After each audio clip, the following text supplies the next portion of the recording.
Hello again, Darkman Retrospect with more Mega Man 5 Hyperion by J. Riva. Now the first thing I want to note about this is, who on earth is ever going to go left? Why put a spike wall there? It makes no sense. It's just silly.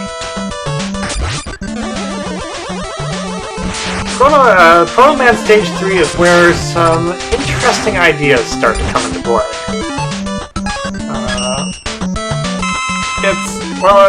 Some of them you'll just have to see for yourself before I start talking about them. There's some forced use of Rush Jet, and it's a pain because there's so many of the helicopter Joes. And how did I die there? I basically died as the screen was transitioning, which I don't think I've ever seen before in Mega Man 5. I know there's ways in Mega Man 3 where you can die in screen transition, but actually keep playing so you don't actually die. And I know how weird that sounds, but believe me, it actually does happen. If anyone has a good strategy for dealing with those guys, please let me know, because I would like to take some revenge on them.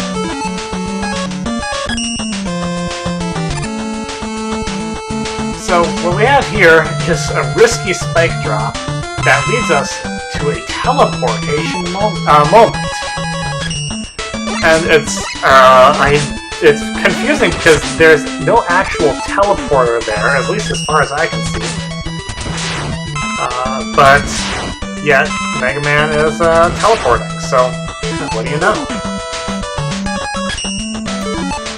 This section, though, I think could have been thought out a little better, because basically, if you don't have any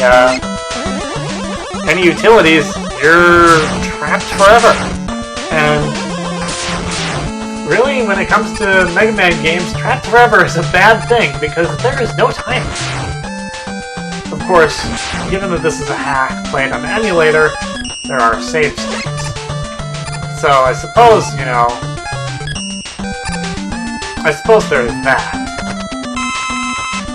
And, yeah, I do save between videos, so when I remember to properly. I won't even mention how many times I've had to redo that. And there was another accidental E-Tank use, which makes me feel very happy that I have a lot of it. I can be sadly wasteful sometimes. Now this is another really nifty thing. So, you go up the ladder, you get this dead-end bonus extra life area. That's it from here. It takes me a moment to figure that out. But you go down the ladder, you're in a new section. Now that...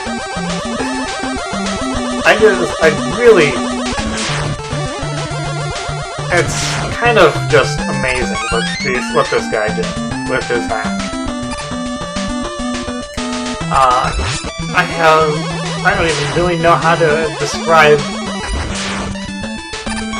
the number of extra lives that I'm getting. It's crazy. And then the meteor shower starts. And I proceed to get absolutely wrecked by them. But not as wrecked as I will get by this tank coming up here. Oh boy. Who thought that would be a good idea to put this here? Well, I would think Darkman did. Or Wily did. One of the two. But as I proceed to get ruthlessly hammered by him, not once, but twice. And of course, I'm going to sail right into the spikes first.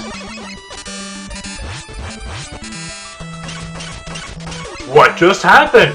Mega Man went right through him!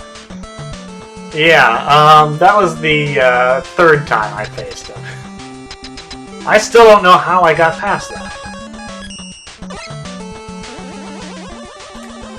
And then, it's the snake section. Now, I regret some of the things I do on this. One of the things I regret is that I spent so much time going after that E-Tank up there. Yeah. Another thing I regret is pressing start anytime I have a weapon. Eventually, I let it go, because I have to. I really have no idea how to get it. Maybe a rush jet from the other side, but that seems like a weird thing to do, so I don't do it. I do however use rush jet here because that's the... I don't remember what I do. Don't trust me. No, I'm never correct. And I get another extra life from Eddie, which actually does come in handy because I had space for it. So thank you, Eddie. And then we're in this section, the last section, where we start off with big power master that ticks me off, and then this spot, which I still don't know what the best way to deal with it is.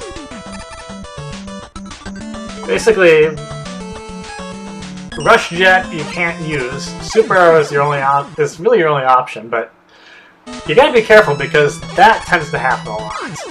And that tends to happen sometimes too. Super Arrow, not my favorite riding area thing. It's like Item 2 in Mega Man 2, only without the good speed control.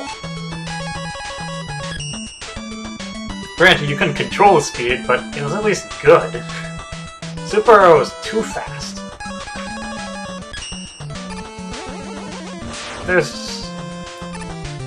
So yeah, I really like the design of this stage. It impresses me.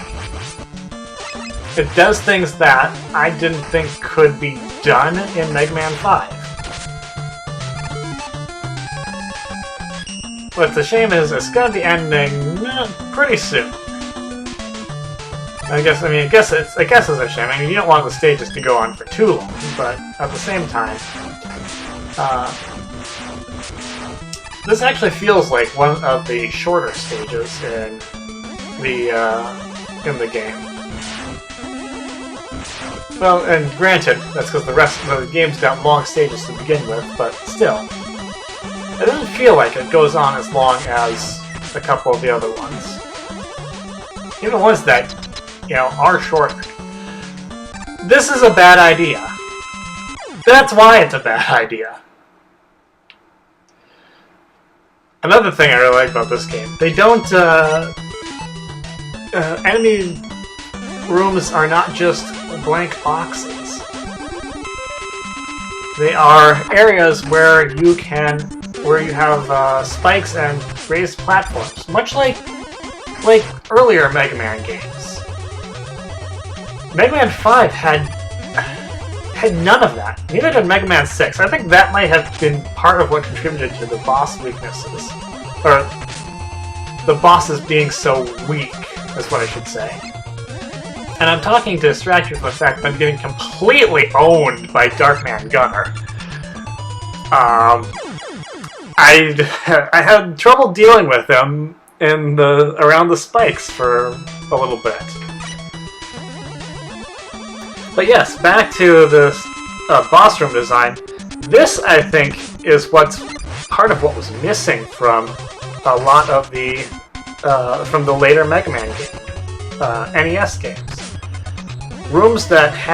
Boss rooms that did more than just sit there and be rooms. This one has spikes. This one has raised platforms. It has hazards of all sorts that make it challenging to get around your foe. It's like if you remember Quickman stage in Mega Man 2, or Quickman or Flashman stage, or like Snake Man stage, some of the Doc Robot stages, boss rooms. They really should do more of that, I think. Anyway, that's all from me for now. Until next time, this is Doc. I'll see you later.